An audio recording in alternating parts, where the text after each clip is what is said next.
నమో వేదాత్మకాయ వెంకటేశాయ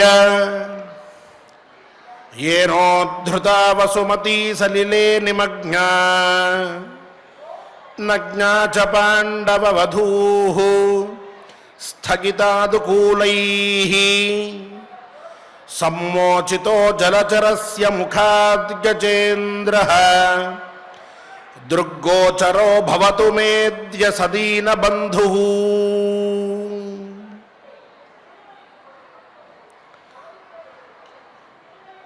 ఆర్తత్రాణ పరాయణుడు అని పరమాత్మ పిలువబడుతూ ఉన్నారు. ఈ ఆర్తత్రాణ పరాయణత్వం అనేది పరమాత్మ యందు సుప్రతిష్ఠితం అయ్యింది అని చెప్పడానికి దీనబంధువు అనాథనాథుడు శ్రీనివాసస్వామి, శ్రీ మహావిష్ణువు, శ్రీమన్నారాయణుడు అని చెప్పడానికి 3 ఉదాహరణల్ని ఈ శ్లోకంలో చెప్తూ ఉన్నారు.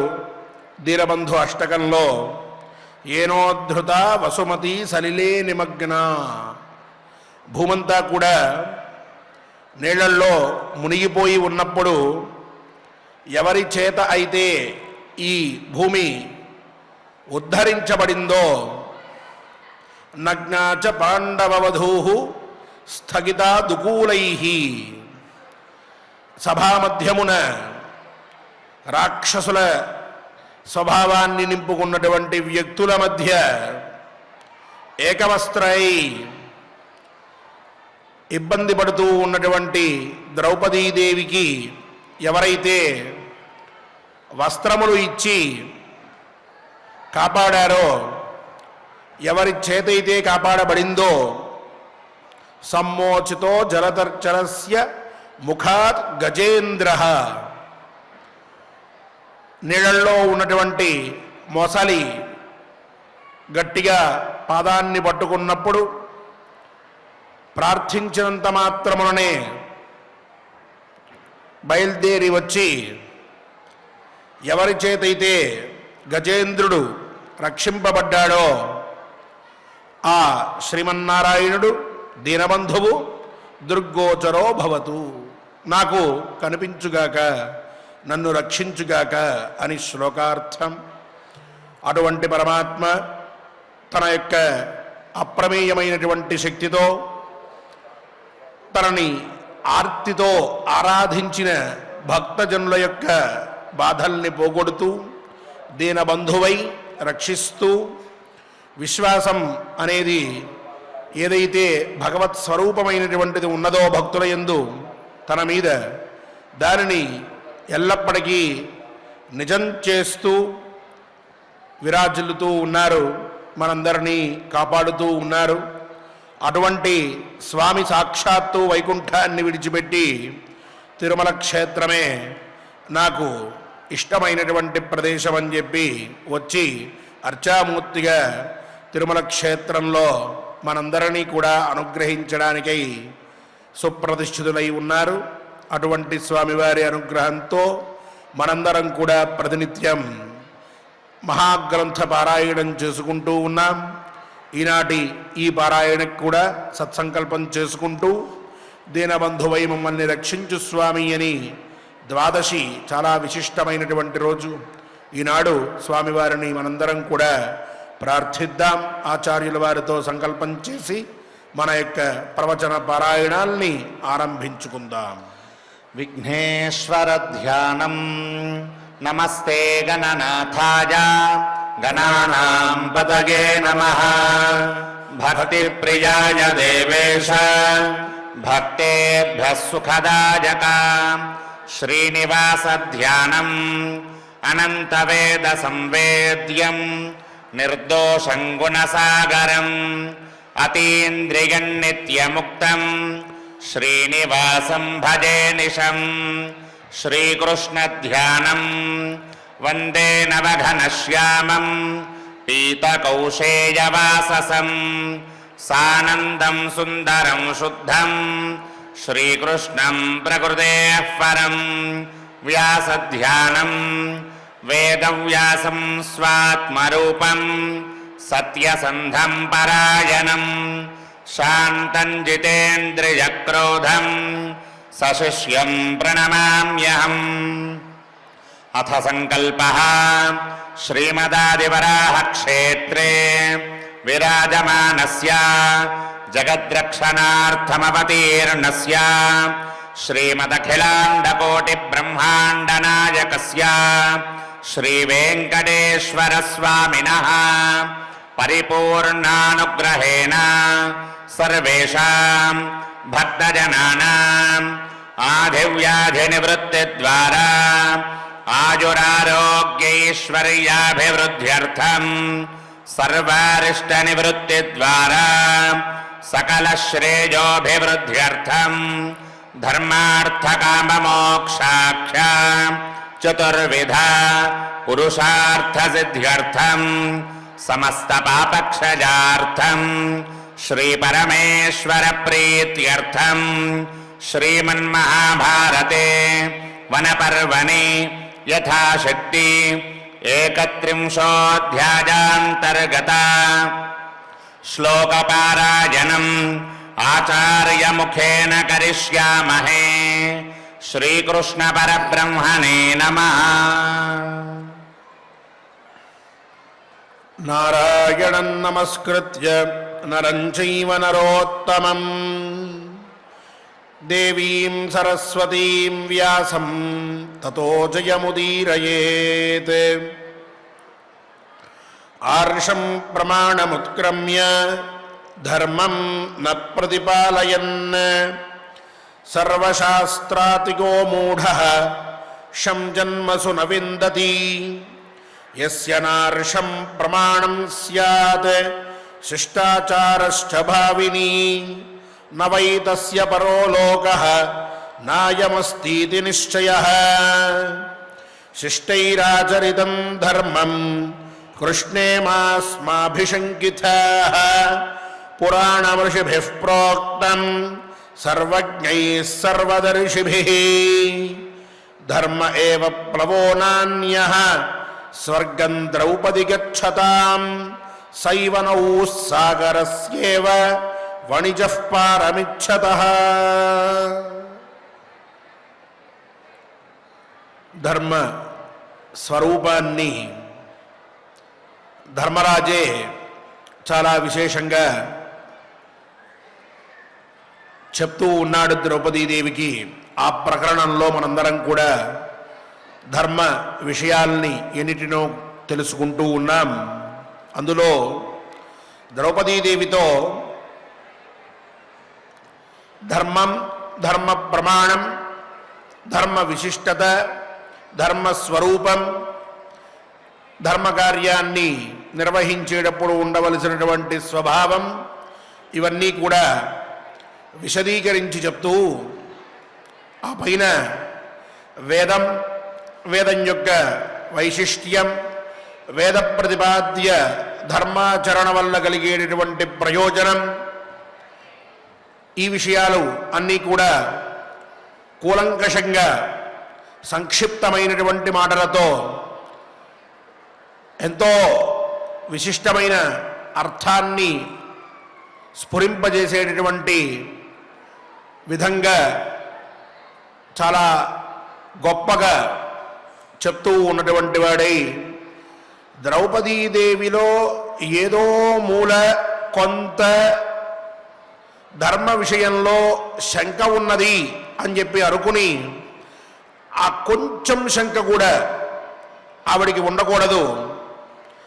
అలాగే ఈశ్వరుడే అన్నిటికీ కర్త అనేటటువంటి మాటకి స్పష్టమైనటువంటి అర్థం ఏమిటో ద్రౌపదీదేవికి తెలియజేయాలి అని చాలా ప్రౌఢమైనటువంటి అంశాలని ఆ క్షణంలో ద్రౌపదీదేవికి చెప్తూ ఉన్నాడు.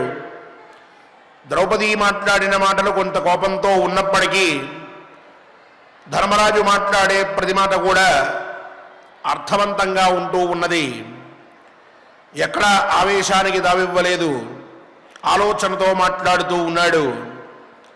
ద్రౌపదీదేవి ఇంకా ఏదో చెప్పబోతూ ఉంటే మధ్యలో ధర్మరాజు మాట్లాడుతున్నాడు అని చెప్పి అనుకున్నాం. అలా ఎందుకు చెప్పుకుంటున్నామో తర్వాత అధ్యాయంలో మనకి తెలుస్తుంది. ఈనాడు ధర్మరాజు చెప్పినటువంటి కొన్ని ముఖ్యమైన శ్లోకములను మనం పారాయణ చేసుకుంటూ ఉన్న సందర్భంలో వాటి అర్థాన్ని పరిశీలిస్తే మొట్టమొదటిగా ఆర్షం ప్రమాణముత్క్రమ్య ధర్మన్న ప్రతిపాలయన్ అంటున్నారు. అంటే ఆర్ష ప్రమాణాన్ని ఒప్పుకోకుండా ధర్మాన్ని ఆచరించకుండా సర్వశాస్త్రాతికో మూఢ సర్వశాస్త్రములని కూడా అతిక్రమించి ఎవరైతే ప్రవర్తిస్తూ ఉంటారో అటువంటి వాడు జన్మసు శం నవిందతి. జన్మల యందు అంటే ఎన్ని జన్మలెత్తినప్పటికీ కూడా శం అంటే సుఖము అనర్థం. ఆ సుఖాన్ని నవిందతి పొందట్లేదు అని చెప్తూ ఉన్నాడు. ఏమిటి ఈ మాటలో ఉన్న తాత్పర్యం అంటే చూడండి, కొంతమంది మనం పుట్టాం, పెరిగాం, మన శక్తితోటి మనం అన్నీ సాధించుకుంటూ ఉన్నాం. ఉదయాన్నే లేచాం, భోజనం చేశాం, తిరిగాం, లేక ఏదో డబ్బు సంపాదించడానికి కష్టపడ్డాం, అయిపోయింది. రాత్రికి ఇంటికి వచ్చాం, మళ్ళీ తిన్నాం. ఆనందం కావాలి అని అంటే ఏదో ఒక పని చేస్తాం, బయటికి వెళ్ళి తిరిగి వస్తాం, ఎక్కడికెక్కడికో పోతాం, ఏవేవో పనులు చేస్తాం, పడుకుంటాం, మళ్ళీ తెల్లారుతుంది. మళ్ళీ ఇదే విధంగా డబ్బు సంపాదించడం, సంపాదించినటువంటి డబ్బుకి ఆనందాన్ని వెతుక్కోవడం, ఈ డబ్బుని ఆనందంలో ఎట్లా ఖర్చు పెట్టాలి, ఆనందం కోసం ఎట్లా ఖర్చు పెట్టాలి అని చెప్పి అనుకోవడం, దానికోసం మళ్ళీ పడుతూ ఉండడం. మధ్యలో ఏదైనా కష్టం వస్తే కష్టం మర్చిపోవడానికి ఓ సుఖం కావాలి, మధ్యలో ఏదైనా బాధ కలిగితే బాధ మర్చిపోవడానికి సుఖం కావాలి, మధ్యలో ఏదైనా రోగం వస్తే రోగ బాధ తగ్గడానికి సుఖం కావాలి, మధ్యలో ఏదైనా విచారం కలిగితే ఆ విచారం పోవడం కోసం అని చెప్పి సుఖం కావాలి. అన్నిటికీ సుఖమే తాత్పర్యం. ఆ సుఖాన్ని పొందడం కోసం అని చెప్పి ఏ పనులు చేయాలో అన్నీ చేస్తాం. ఇంతే మానవ జన్మలో మనం పుట్టాం, హాయిగా తింటాం, పడుకుంటాం, వెళ్ళిపోతాం. ఇంతే తప్ప దీంట్లో ఈ మధ్యలో ఏవేవో ఎన్నో విషయాలు పెట్టేసుకుని కాంప్లికేటెడ్ ఇష్యూస్ అని చెప్పి ఏవైతే చెప్పబడుతుంటాయో అటువంటి వాటిని పెట్టుకుని వాటన్నిటినీ కూడా మనం అన్వయించుకుని వాటి కోసం అని చెప్పి ఏదో శ్రమ చేసి భగవద్భక్తి, ఏదో పూజ, వ్రతం, నోము, దైవ దర్శనం, ఇవన్నీ కూడా ఈ జీవితానికి వాటి వల్ల కనిపించే ప్రయోజనం లేదు. తినేసి పడుకుంటూ ఆనందంగా సుఖంగా ఉంటే అదే ఈ జన్మకి సరి అయినటువంటి అర్థం. దానికోసమే మనం పుట్టాం అని చెప్పి ఇష్టం వచ్చినట్టు మాట్లాడడం, ఇష్టం వచ్చినట్లు తిరగడం, ఏ ధర్మం, ఏ నియమం, ఏ న్యాయం పెట్టుకోకుండా ఉండడం, సర్వథా కాంచనం మీద దృష్టి పెట్టుకోవడం, దాన్ని తెచ్చుకోవడం, తెచ్చుకున్న దాన్ని ఎక్కడో దగ్గర సుఖం కోసం వినియోగించుకోవడం. ఇలా ఎవరైతే జీవితాన్ని గడుపుతూ ఉంటారో వాళ్ళ దగ్గర ఉండేటటువంటి స్వభావం ఏమిటి అని అంటే, మొదటిది వాళ్ళ స్వభావం ఎలా ఉంటుంది అని అంటే ఆర్ష ప్రమాణములు. అంటే ఋషులు మనకి ఏదైతే అందించారో ఇలా ఉండాలి, ఈ విధంగా జీవితాన్ని గడుపుకోవాలి, క్రమశిక్షణతో ఉండాలి, సూర్యోదయాత్ పూర్వం నిద్ర లేవాలి, ప్రతిరోజు స్నానం చెయ్యాలి, ఎప్పుడూ కూడా సూర్య నమస్కారం చేసుకుంటూ ఉండాలి, ఇంట్లో దీపారాధన ఉండాలి, ఇల్లంతా కూడా శుభ్రం చేసుకోవాలి, రోజు దేవుడికి కొంత పూజ చేసుకుంటూ ఉండాలి, కుదిరినప్పుడు దేవాలయానికి వెళ్ళొస్తూ ఉండాలి, కొంత సమయాన్ని భగవంతుడి కోసం వెచ్చించాలి, కొంత మానసిక ప్రశాంతతకి ధ్యానం చెయ్యాలి, నలుగురికి ఉపకారం చెయ్యాలి. ఇలాంటి ధర్మములు ఏవైతే మన ఋషులు మనకి చెప్పి ఉన్నారో వాటన్నిటినీ అతను తిరస్కరిస్తాడు. ఇవేవి కూడా నాకు పట్టవు, వీటి మీద నాకు లక్ష్యం లేదు అని జీవిస్తూ ఉంటాడు. ఇక రెండవది అతను చేసేటటువంటిది ధర్మన్న ప్రతిపాలయన్. ధర్మాన్ని అతను ఏమీ పాటిస్తూ ఉండడు. ధర్మంలో మనం చెప్పుకున్నాం ధర్మం ఎన్ని విధాలుగా ఉంటుందో, అదేది అతను పాటించడు. డబ్బు వస్తోంది, వచ్చినటువంటి డబ్బులో ఇగో ఇంత శాతం నీ కోసం, ఇంత శాతం నీ భవిష్యత్తు కోసం, ఇంత శాతం దానం కోసం, ఇంత శాతం నువ్వు కట్టవలసినటువంటి ఐటీ కోసం. ఆ రోజుల్లోనే చెప్పారు ఆ మాట కూడా. ఇగో ఇంత శాతం భగవంతుడి కోసం అని చెప్పి ఏదైతే మనకి మన శాస్త్రాల్లోనే డబ్బు ఎంత సంపాదించుకుంటామో అంత డబ్బుని ఎలా వినియోగించుకోవాలి అన్నప్పుడు చాలా స్పష్టంగా చెప్తూ ఆ కొంత భాగాన్ని భగవంతుడి కోసం, దీనులు, అనాథలు, వృద్ధులు అలాంటి వారి కోసం ఖర్చు పెట్టాలి అని చెప్పారు. అటువంటివేమీ పెట్టుకోకుండా ఆ ధర్మం ఏమీ నేను పాటించను, వచ్చిందంతా నాకే, నేనే తినేయాలి, పక్కవాటిది అవసరమైతే లాక్కునైనా సరే నేను తినేస్తాను అంటూ మితిమీరిన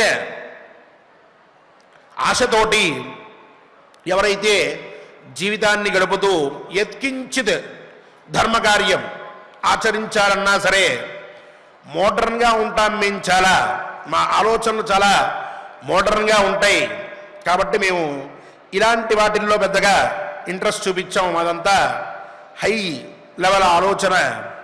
సో మేము ఇలాంటి చిన్న చిన్న అంశాల గురించి పెద్దగా ఆలోచించాం అని చెప్పి నలుగురితోటి చెప్పుకుంటూ ఏదో వాళ్ళు ఏదో పైనుంచి ఒకేసారి డైరెక్ట్గా ఇక్కడికి వచ్చేసినట్లుగా భూమి మీదకి కొన్ని మాటలు మాట్లాడుతూ ఉంటారు. అటువంటి వారు మనకు కనిపిస్తూ ఉంటారు లోకంలో.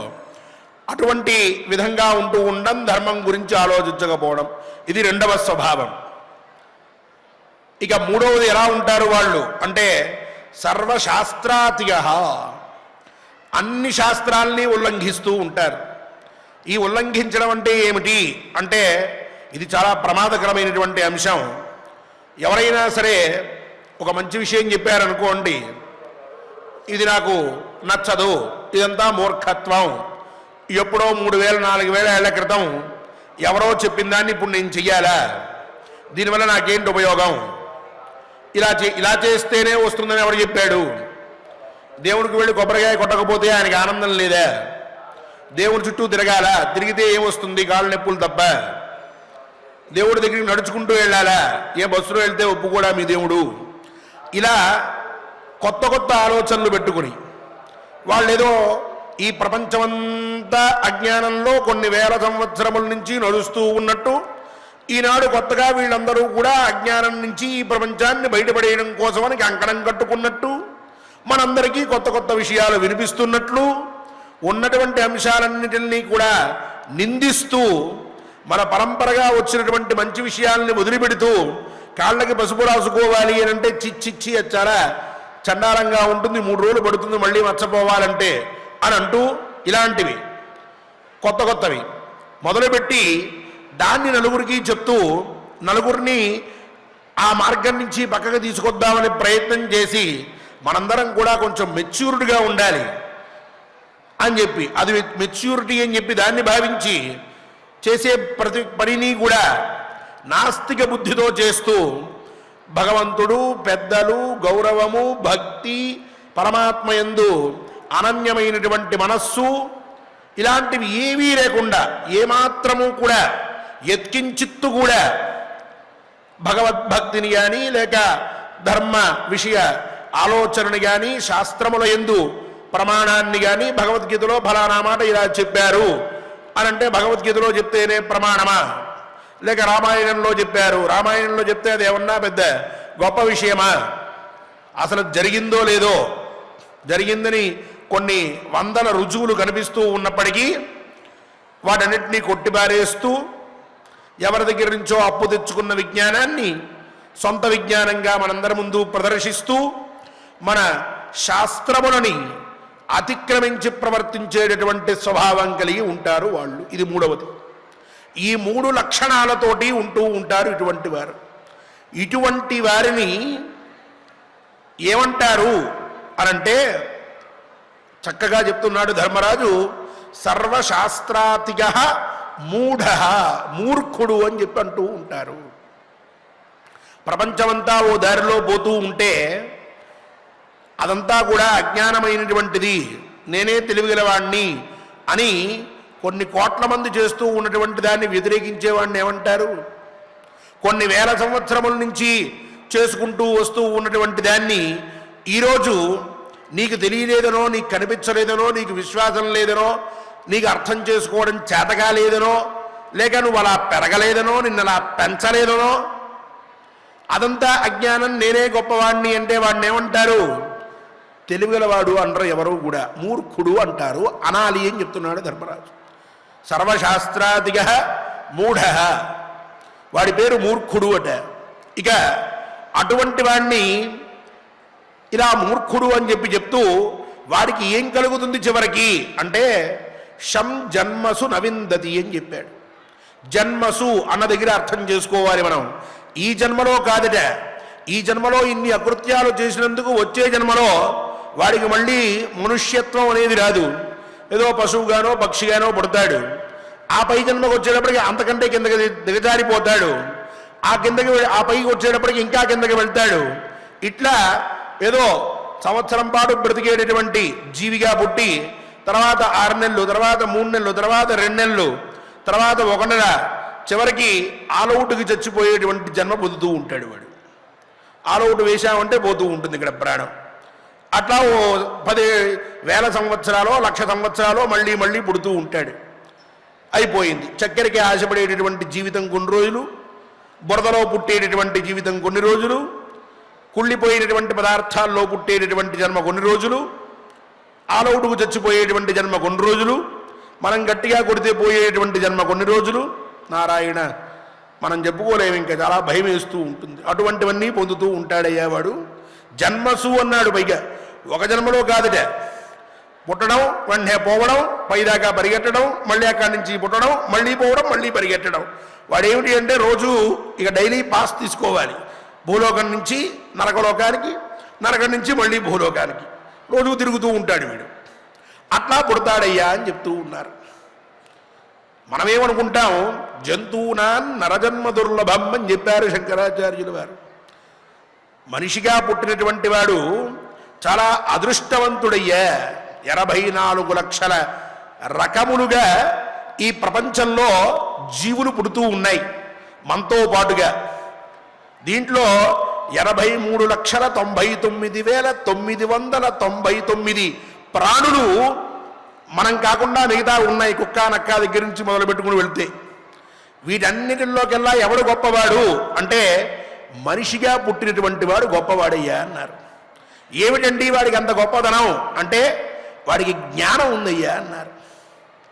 జ్ఞానవాన్ మానవ ప్రోక్త జ్ఞానహీన పశుస్మృత అని శాస్త్రం. మనిషి అది వాడు గొప్పవాడు అని ఎందుకు చెప్తున్నారు అని అంటే వీడికి భగవంతుడు వీడి చిప్పులో జ్ఞానం అనేటటువంటి ఓ చిన్న చిప్పును పెట్టాడయ్యా, అందుకని వీడు గొప్పవాడు. జ్ఞానహీన పశుస్మృత, ఈ జ్ఞానం లేనటువంటి వాడు పశువయ్యా. కాబట్టి జ్ఞానంతో పుట్టినటువంటి జన్మ చాలా గొప్పది. ఎందుకు అనంటే దేవతలు కూడా ప్రార్థిస్తూ ఉంటారట, మాకు మనుష్య జన్మ రాలేదే, ఎప్పుడు వస్తుంది మాకు మనుష్య జన్మ అని. ఏమిటి అనంటే ఈ మనుష్య జన్మలో సాధించుకోదగినటువంటి పుణ్యములు ఏవైతే ఉన్నాయో అన్ని పుణ్యాలని దేవతలు కూడా సంపాదించుకోలేరు అని చెప్పింది శాస్త్రం. అది మనుష్య జన్మలోనే కుదురుతుంది అని చెప్పారు. ఈ మనుష్య జన్మ కోసం వాళ్ళందరూ ఎదురు చూస్తూ ఉంటారట. అంతటి గొప్పదైనటువంటిదయ్యా మనుష్య జన్మ. ఏమిటి తాత్పర్యం అంటే ఈ మనుష్య జన్మలో వీడు దేవుణ్ణి, భగవంతుణ్ణి, ధర్మాన్ని వీటన్నిటినీ విశ్వసించి జీవనాన్ని అనుకూలం చేసుకుని ఎల్లప్పుడూ భగవంతుడి మీద భక్తితోటి చక్కగా జీవనాన్ని కొనసాగిస్తూ ఉదయం లేచిన దగ్గర నుంచి రాత్రి పడుకోబోయే ముందల అలారం పెట్టుకునేంత వరకు దేవుడా దేవుడా అనమని చెప్పట్లా, ఒక్కసారి మాట్లాడవయ్యా, హే గోవింద, ఒక్క క్షణం, ఒకే ఒక్క క్షణం ఆ భగవంతుడి మీద పరిపూర్ణమైన విశ్వాసంతో గోవిందనామ సంకీర్తనం చెయ్యి. కేశవ అను, శివ అను, నారాయణ అను, చండీ అను, గణపతి అను, సౌరం అను, ఇంకేదైనా అను, నీకు ఏది కుదిరితే అది ఒక్కసారి అను. భగవంతుడి మీద భక్తితోటి అయిపోయింది. ఆ రోజుకి పుణ్యత్వం అనేది వచ్చేసింది, ఆ జన్మకి సార్థకత వచ్చేస్తోంది. ఇట్లా జీవనాన్ని గడుపుకుంటూ వెళ్తే వీడికి ఎల్లప్పటికీ కూడా రాబోయేటటువంటి జన్మ ఇంతకన్నా ఉత్తమమైన జన్మ, ఆ పైన ఇంతకన్నా ఉత్తమమైనటువంటి జన్మ, ఇట్లా వీడు ఉత్తముడుగా పుడుతూ పుడుతూ పుడుతూ చాలా ఉత్కృష్టమైనటువంటి జ్ఞానంతో బ్రతకడానికి అవకాశం ఉందయ్యా ఈ జన్మలో. పైగా వీడు అలా ఆ జ్ఞానంతో వ్యవహరిస్తూ ఉంటే వీడికి మోక్షం పొందేటటువంటి అవకాశం కూడా ఉన్నది. మిగిలినటువంటి ఏ పశువుకి ప్రాణికి కూడా ఈ అవకాశం లేదు, వీడికి మాత్రమే అది దక్కింది అని జంతువునా నరజన్మ దుర్లభం అని మన సనాతన ధర్మం చెప్పేది ఏమిటంటే, నువ్వు పాపిగా పుట్టావని చెప్పట్లా పుట్టే ప్రతొక్కడిని, నువ్వు అదృష్ట జన్మ పెట్టుకున్నావురా, ఏదో పూర్వజన్మలో ఎంతో పుణ్యం చేసి ఎన్నో యాగాలో హోమాలో పూజలో వ్రతాలో చేసి ఆ పుణ్యమంతా మిగిలిపోతే ఆ పుణ్యాన్ని మొత్తాన్ని అనుభవించడానికి ఈ జన్మలో మనం మనుష్యులుగా పుట్టాం. మనం ఈ మనుష్యులుగా పుట్టడం అనేది పూర్వజన్మలో పాపం చేస్తే పుట్టం. మన సనాతన ధర్మం చెప్తోంది ఈ మాట. నీ పాపాన్ని కడగడానికి ఎవడో రావక్కర్లా నీకు, నువ్వు మహానుభావుడు అని చెప్తోంది. నువ్వే సాక్షాత్తు పరమాత్మ. ఈ జన్మ నీకు దొరికేది కాదు, కానీ పూర్వజన్మలో చేసిన పుణ్య విశేషం ఇగో ఈ జన్మలో మనుష్యుడిగా పుట్టావుంటోంది. పైగా ఇలా పుట్టినటువంటి నువ్వు మామూలు పశువుగా పుట్టలే, మనుష్యుడిగా పుట్టావు. అంటే సాక్షాత్తు పరమాత్మ యొక్క అంశతోటి మనందరం కూడా పుట్టాము అని అర్థం. ఆ జ్ఞానం దేనికి అన్నప్పుడు ఒక 15 అధ్యాయాలు 16 అధ్యాయాల క్రితంకి వెళ్తే మనం చక్కగా పరమాత్మ తత్వం చెప్పుకుంటున్నప్పుడు చెప్పుకున్నాం. ఆత్మ పరమాత్మ నేనే నీవు అని తెలుసుకోవడమే జ్ఞానం అంటే. ఆ జ్ఞానాన్ని పొందాము అనంటే మనకి పరమాత్మకి ఇద్దరికీ కూడా అభేదం సిద్ధించినట్లే. అలా అభేదం సిద్ధించింది అనంటే మనకి మోక్షం దక్కినట్లే. ఆ జ్ఞానం కలగాలి అని చెప్పుకున్నాం. అటువంటి జ్ఞానం కలిగి పరమాత్మని మనం సాక్షాత్కారం చేసుకుని ఆయన యందు మనం ఐక్యం అవ్వడానికి అవకాశం ఉన్నటువంటి జన్మ ఈ జన్మ. అటువంటి జన్మని సార్థకం చేసుకోవడం కోసం అని చెప్పి, అటువంటి జన్మలో సుఖాన్ని పొందడం కోసం అని చెప్పి, అటువంటి జన్మని మనం రంగులమయం చేసుకుని లేక భక్తిమయం చేసుకుని ఆనందమయం చేసుకుని మంగళమయం చేసుకుని సుఖంగా ఉండడం కోసం అని చెప్పి మనకి వేదశాస్త్రములు, అలాగే ధర్మము, అలాగే ఇతర శాస్త్రములు, ఇవన్నీ కూడా పురాణములు ఇతిహాసములు ఇవన్నీ కూడా ఉండి ఇవి కొన్ని నియమాలను చెప్తే, ఇవి కొన్ని మంచి విషయాల్ని చెప్తే, ఇటువంటి మంచి విషయాలన్నింటినీ వదిలిపెట్టి ఇవన్నీ నాకు ప్రమాణం కాదు అన్నటువంటి వాడిని ఏమనాలి? ఇంత పుణ్యంతో పుట్టావురా అని చెప్తూ నువ్వు పాపివి కాదు, ఎవరెవరో అనుకుంటున్నట్లుగా పాపపు జన్మెత్తలేదు మనం. మన సనాతన ధర్మం చెప్తోంది నీది పుణ్యమైన జన్మరా అని. అటువంటి జన్మని నువ్వు సార్థకం చేసుకో అంటూ ఉంటే నాకు ఈ శాస్త్రం ప్రమాణం కాదు, ఈ యొక్క వేదం ప్రమాణం కాదు, ఈ పురాణం ప్రమాణం కాదు, ఈ భారతం నాకు లెక్కలేదు అన్నటువంటి వాడిని ఏమనాలి? అద్భుతమైనటువంటి అవకాశం చేతిలో పెడితే దాన్ని చేతులా వదిలిపెట్టేసి నాకు అవసరం లేదు అని చెప్పి ఆ అవకాశాన్ని పాడు చేసుకుంటున్నాడు కాబట్టి వాడిని మూర్ఖుడు అనాలి అని చెప్తున్నాడు ధర్మరాజు. ఇది ఈ మాటల్లో ధర్మరాజు ఆ మూఢ అని చెప్పినటువంటి మాటలో ఉన్నటువంటి అంతరార్థం. అంత లోతుగా అంత బరువైనటువంటి మాట మాట్లాడాడు ఆయన. అంటున్నాడు, ఇప్పుడు చూడండి, మన సనాతన ధర్మంలో ఒకడిని కొట్టమని చెప్పిందా, ఒకడిని నాశనం చేయమని చెప్పిందా, ఒకడి విషయంలో అన్యాయంగా ప్రవర్తించమందా, ఒకరిని చంపమని చెప్పిందే, లేక ఎవరైనా మోసగించమని చెప్పిందా, ఎవరికైనా సరే అపకారం చెయ్యాలి అని చెప్పిందా, లేక నిన్ను నువ్వు నాశనం చేసుకో అని చెప్పిందా? కుదిరితే ఒకరి ఉపకారం చేయమంది, అవసరమైతే ఒకడి కోసం నువ్వు ప్రాణాలు తెగించైనా సరే వాడికి సుఖం కలిగించు అని చెప్పింది. ఒకరి కోసం అని చెప్పి నువ్వు ఉపకారం చేస్తూ ఉండి ధర్మమైన మార్గంలో నడవమంది కొన్ని నియమాలు పెట్టింది, కొన్ని నిబంధనల్ని ఏర్పరిచింది. కొంత మానసికమైనటువంటి ఉల్లాసం రావడం కోసం అని చెప్పి అద్భుతమైనటువంటి అలౌకికమైనటువంటి ప్రపంచంలో విహరించడం కోసం అని చెప్పి భగవద్భక్తి, నామపారాయణం ఇత్యాదులన్నీ పెట్టింది.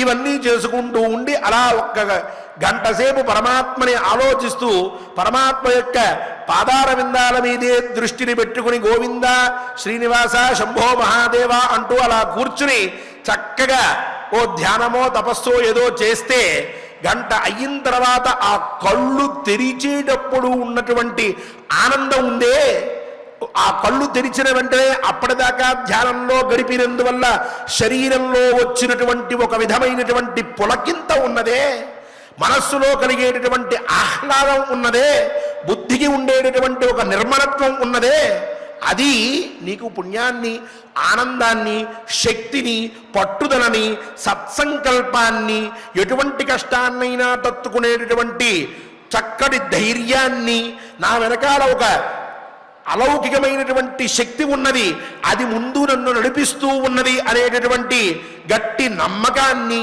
ఇంతటిని అందిస్తూ ఉంటే అది అలాంటి జీవితం గడపడం కోసమని చెప్పి, అది నీకు అలవాటవ్వడం కోసం అని చెప్పి వేదములు శాస్త్రములు ఇన్ని విషయాలు చెప్తే ఇవన్నీ ఎందుకు పనికిరానివి, పాత చింతకాయ పచ్చడి లాంటివి, మంత్రాలకి చింతకాయలు రాలుతాయా అని చెప్పి చెప్పుకుంటూ వాటన్నిటి మీద కూడా ఇదంతా కూడా ఎప్పటిదో అవుట్డేటెడ్ అనేటటువంటి ఓ ముద్ర వేద్దామని ప్రయత్నం చేసి వాటన్నిటి మీద ఎప్పుడూ కూడా ఏదో విధమైనటువంటి యుద్ధం చేద్దామని చెప్పి అనుకుని ఈ ధర్మంలో ఉన్నటువంటి విషయాల్ని విమర్శించడానికి లేనిపోనటువంటి కుయుక్తులన్నీ పన్నాగం పన్నుతూ ఆ కుయుక్తులతోటి మనల్ని ఇబ్బంది పెడదామని ప్రయత్నం చేసి ఈ ధర్మం కంటే కూడా వ్యతిరిక్తమైనటువంటి ధర్మాల్లో ఉన్నటువంటి లోటుబాట్లు, కష్టాలు కళ్ళకు కనిపిస్తున్నా సరే వాటి గురించి పట్టించుకోక, వాటిని అనలేక, వాటి మీద ఎటువంటి వ్యాఖ్యానాలు చెయ్యలేక, శాంతి, సహనము, ధర్మము, పుణ్యము అనేటటువంటి విషయాల మీద నమ్మకం పెట్టుకుని ఎవడి పాపాన వాడు పోతాళ్లే అనేటటువంటి భావనతో ఉన్నటువంటి మన మీద లేనిపోని ఆరోపణలు, లేనిపోని విధమైనటువంటి ఆలోచనలు అన్నీ కూడా రుద్ది ఈ శాస్త్రములన్నిటినీ కూడా, ఈ వేదములని, ఈ ధర్మములని, వీటన్నిటినీ కూడా నాశనం చెయ్యాలని కంకణం కట్టుకుని జీవితంలో సుఖం మాత్రమే నాకు కావాలి, ఆ సుఖం కావడం కోసం అని చెప్పి ఏదైనా కష్టం పడతాను కానీ భగవంతుడు, భక్తి, ధర్మం, వేదం అంటే ఒప్పుకోనని చెప్పి ఎవరైతే ఇష్టం వచ్చిన రీతినే ఈ ప్రపంచంలో బ్రతుకుతూ జీవితాన్ని వ్యర్థం చేసుకుంటున్నారో అటువంటి వారు ఎన్ని జన్మలెత్తినా సరే శం నవిందతి, వాడు ఆ సుఖాన్ని పొందలేడు. అటువంటి వారు ఎల్లప్పటికీ కూడా ఎన్ని జన్మలెత్తినా కష్టాలు పడుతూనే ఉంటారు ద్రౌపది. అందువల్ల ధర్మాన్ని గురించి శంక, ధర్మాన్ని అతిక్రమించి మాట్లాడటం, ధర్మం విషయంలో ఇష్టం వచ్చినటువంటి రీతిన మనకి కనిపించినటువంటి దాన్ని మాత్రమే నిజమనుకుని ప్రవర్తించడం, ఇవన్నీ కూడా ఈ జన్మలో సుఖాన్ని పోగొట్టడమే కాక రాబోయేటటువంటి జన్మల్లో కూడా సుఖాన్ని కలిగించవు. కావున శాస్త్రాల్ని అతిక్రమించవద్దు, ఆర్ష ప్రమాణములను ఎప్పటికీ కూడా తిరస్కరించవద్దు. పెద్దలు చెప్పినటువంటి మాట వినవలే, పెద్దలు చెప్పేటటువంటి మాటల్లోని అంతరార్థాలని గ్రహించవలే. వారు ఎందుకు చెప్పారు అనేటటువంటి విషయం మీద ఆలోచన చేసుకుని వాళ్ళు చెప్పినటువంటి మాటల్లోని తాత్పర్యాన్ని, దాంట్లో ఉన్నటువంటి విజ్ఞానాన్ని గ్రహించడం కోసం అని చెప్పి ప్రయత్నం చెయ్యాలి తప్ప ఆ మాటని తప్పు అనడానికి ప్రయత్నం చెయ్యవద్దు. ఏ శాస్త్రములని కూడా ఉల్లంఘించవద్దు, దేన్ని తక్కువ చేసి చూడవద్దు. పైకి కనిపించేటటువంటి అర్థం వేరు, అంతరార్థం వేరు. అది ఏ ఉద్దేశ్యంతో చెప్పారో ఆ మాటని అర్థం చేసుకునే విధానం వేరు. అవన్నీ కూడా దృష్టిలో పెట్టుకొని మన పూర్వులు, మహానుభావులు, మన తాత ముత్తాతలు ఏ ధర్మాన్ని ఆశ్రయించుకుని సుఖంగా జీవించి మనలందరినీ కూడా రక్షిస్తూ మన యొక్క వృద్ధి కోసమని చెప్పి వాళ్ళు పాటుపడి వాళ్ళ జన్మల్ని చరితార్థం చేసుకుని భగవద్భక్తితోటి ఆనందాన్ని పొందారో అటువంటి విధంగా మనం కూడా మన జీవితాన్ని తీసుకుని వెళ్ళాలి తప్ప ప్రపంచం మారుతోంది కదా అని సనాతన ధర్మంలో అప్డేట్లు కావాలని అనుకోవడం మటుకు మంచిది కాదు. ఇది ఎప్పటికీ కూడా నిత్యనూతనమైనటువంటి ధర్మమే, అందువల్ల దాన్ని ఎప్పటికీ అతిక్రమించవద్దు అని చెప్పి ధర్మరాజు ద్రౌపదీదేవికి చాలా విశిష్టమైనటువంటి మాటని, చాలా లోతైనటువంటి అర్థం ఉన్నటువంటి మాటని వినిపించాడు.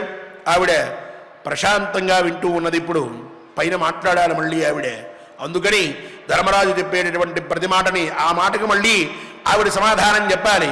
అందుకని చాలా ఆలోచనతోటి ఆవిడ కూడా ఏకాగ్రతతో వింటూ ఉన్నది. రేపటి రోజున తక్కినటువంటి శ్లోకముల్లో ఉన్నటువంటి విశేషాలని మనందరం కూడా ప్రవచించుకుందాం, చక్కగా విందాం. ఈ శ్లోకముని ప్రమాణభూతమైనటువంటి వచనాన్ని మనందరం కూడా ఈనాడు స్వామివారి ఎదురుగా చక్కగా పారాయణ చేసి ఈ 3 లక్షణములతో, అంటే ఆర్ష ప్రమాణములు ఋషియుక్తములైనటువంటి ఋషులు చెప్పినటువంటి విషయాల్ని వేటిని కూడా వ్యతిరేకించకుండా, ధర్మాన్ని తప్పకుండా, సర్వశాస్త్రాలని కూడా అవమానించకుండా ఈ లోకమంతా కూడా ఉండాలి, అది మన ప్రార్థన వల్ల నిజం కావాలి అనేటటువంటి భావనతో ఆచార్యముఖంగా వచ్చేటటువంటి మాటని పారాయణ చేద్దాం. శ్రీ శ్రీనివాస స్వామి వారి అనుగ్రహ పాత్రులమవుదాం. ఓం నమో వెంకటేశాయ. చక్కగా ధర్మాన్ని మనం ఏ విధంగా ఆచరించాలి, తద్వారా వచ్చేటటువంటి దుష్ఫలితం ఏమి, అధర్మాన్ని మనం ఆశ్రయిస్తే కలిగేటటువంటి దుష్ఫలితం ఏమిటి అనేటటువంటి విషయాలని మనం చక్కగా తెలుసుకున్నాం ఆచార్యుల వారి ద్వారా. అసలు మన శాస్త్రం ఏం చెబుతుంది అనంటే, శ్రేయాన్ స్వధర్మో విగుణః పరధర్మాత్ స్వనుష్ఠితాత్. మన ధర్మం ఏదైతే ఉందో అది ఎప్పటికీ కూడా మనకు శ్రేయస్సునే కలిగిస్తూ ఉంటుంది. అయితే అది ఎప్పుడు అనంటే పరధర్మ స్వనుష్ఠితాత్ విగుణః ధర్మః అపి స్వధర్మః శ్రేయః. పరధర్మముల కన్నా మన ధర్మం అనేటటువంటిది తేలికగా ఉన్నప్పటికీ కూడా ఆ ధర్మం ఏదైతే ఉందో ఆ ధర్మమే, మనకు చెప్పబడినటువంటి ధర్మం ఏదైతే ఉందో దానిని ఆచరించడం ద్వారానే మనకు శ్రేయస్సు కలుగుతుంది. మన పెద్దలు ఏ విధంగా అయితే ఆచరించారో, ఉదాహరణకి ఒక రామాయణం తీసుకుందాం, ఒక భాగవతం తీసుకుందాం. ఈ రామ వేషధారణ ఏదైతే ఉందో, కృష్ణ వేషధారణ ఏదైతే ఉందో దానిని మనము పిల్లలకి బోధిస్తూ ఉంటే నిత్యము కూడా రాముడి వంటి బుద్ధి కలగడానికి వాడికి బుద్ధి అనేటువంటి ఎప్పుడూ కూడా ప్రచోదన కలుగుతుంది. అలా కాకుండా మనం రాబోయేటటువంటివి ఏవైతే ఉన్నాయో వాటిని ఉద్దేశించి మన వేషధారణ అంతా కూడా మార్చేస్తే వచ్చేటటువంటి ప్రయోజనం ఏమిటి అనంటే ఏ ప్రయోజనము ఉండదు, అంతా కూడా దుష్ప్రయోజనం. మనకున్నటువంటి ధర్మములు ఏవైతే ఉన్నాయో వాటిని అంతా కూడా పూర్తిగా మనం పక్కన పెట్టి పరధర్మాన్ని మనం ఆశ్రయిస్తే కలిగేటటువంటి ప్రయోజనం ఏమిటి? ధర్మం ఎటువంటిదయ్యా అనంటే ఒక తల్లిదండ్రులతో పోలుస్తారనమాట. మన తల్లిదండ్రులను మనం వదులుతామా? మనం వదలం. మన ప్రేగును త్రుంచుకొని పుట్టినటువంటి కొడుకులను మనం వదులుతామా? మనం వదలేం. ధర్మం కూడా అటువంటిదే. అట్టి ధర్మాన్ని మనం చక్కగా మనం ఎంత ఆచరించినట్లయితే మనకంత శ్రేయస్సు కలుగుతుంది. పరధర్మము ఎప్పుడూ కూడా పరధర్మో భయాపహ, ఎప్పుడూ కూడా అది భయానికానికే దారి చేస్తుంది. యతో ధర్మస్తతో యతో జయ, యతో ధర్మ తతో జయ. నీకెక్కడైతే ధర్మము నువ్వు ఆచరిస్తావో, ఎప్పుడైతే నువ్వు ధర్మంగా నువ్వు ఉండడానికి ప్రయత్నిస్తావో ఖచ్చితంగా నీకు ఆ క్షణము నీకు ఇబ్బంది కలగచ్చు కాక ఖచ్చితమైనటువంటి జయం అనేటటువంటిది నీకు కలుగుతుంది అని మనం మరి ఒక్క మారు తెలుసుకొని ఆ తదుపరి ఆచార్యుల వారు చెప్పినటువంటి ఈ శ్లోకరత్నాన్ని మనం చక్కగా పారాయణం చేసుకుందాం. స్వామివారి యొక్క అనుగ్రహాన్ని పొందుదాం. ఆర్షం ప్రమాణముత్క్రమ్య ఆర్షం ప్రమాణముత్క్రమ్య ధర్మన్న ప్రతిపాలయన్ ధర్మన్న ప్రతిపాదయన్ సర్వశాస్త్రాతిగో మూఢః సర్వశాస్త్రాతిగో మూఢః సంజన్మసు న విందతి షణ్జన్మసు న విందతి. ఓం నమో వెంకటేశాయ. ఏకాదశి నాడు ఉపవాసం, ద్వాదశి నాడు పరమాత్మ అర్చనం. ఈ రెండూ కూడా పరమాత్మ యందు అచంచలమైనటువంటి బుద్ధితో చెయ్యాలి అని చెప్పారు. నిన్నటి రోజున మనం చక్కగా ఏకాదశిని వినియోగించుకుని పరమాత్మ యందు అచంచలమైన భక్తితో చక్కగా జరుపుకుని ఉన్నాం. ఈనాడు ద్వాదశి, పరమాత్మని అర్చించవలసిన, కీర్తించవలసినటువంటి రోజు. మనందరం చక్కగా అన్నమాచార్య ప్రాజెక్ట్ కళాకారులతో కలిసి వాగర్చన చేసుకుందాం. వేణుగోపాల్ గారు మరియు ఇతర అన్నమాచార్య ప్రాజెక్ట్ కళాకారులందరూ కూడా సంసిద్ధులై ఉన్నారు. పరమాత్మ యొక్క అర్చనతో, ఆయన నామ సంకీర్తనతో మనందరం పులకించి స్వామివారి అనుగ్రహ పాత్రులమవుదాం. ఓం నమో వెంకటేశాయ. శ్రీ అవధూతాశ్రమము బోధానంద సత్యారామూర్తి ఆర్యుల గోసేవాశ్రమము మరియు వృద్ధాశ్రమము పడాల.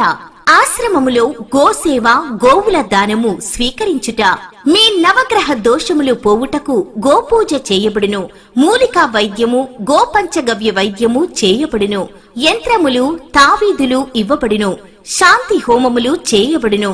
మీ ఆత్మీయుల పుట్టినరోజు, పెళ్లి రోజు మరియు వర్ధంతి వంటి ముఖ్యమైన దినములలో గోసేవ లేదా అన్నదానం చేయదలిచిన వారు సంప్రదించండి. మా వృద్ధాశ్రమంలో ఖాళీలు కలవు. చేరదలిచిన వారు సంప్రదించండి. శ్రీ శ్రీ శ్రీ స్వామి బోధానందగిరి శ్రీ అవధూతాశ్రమము, అయ్యప్ప స్వామి గుడి దగ్గర, పడాల, తాడేపల్లిగూడెం 2. Cell numbers 7981356374, 96180341138.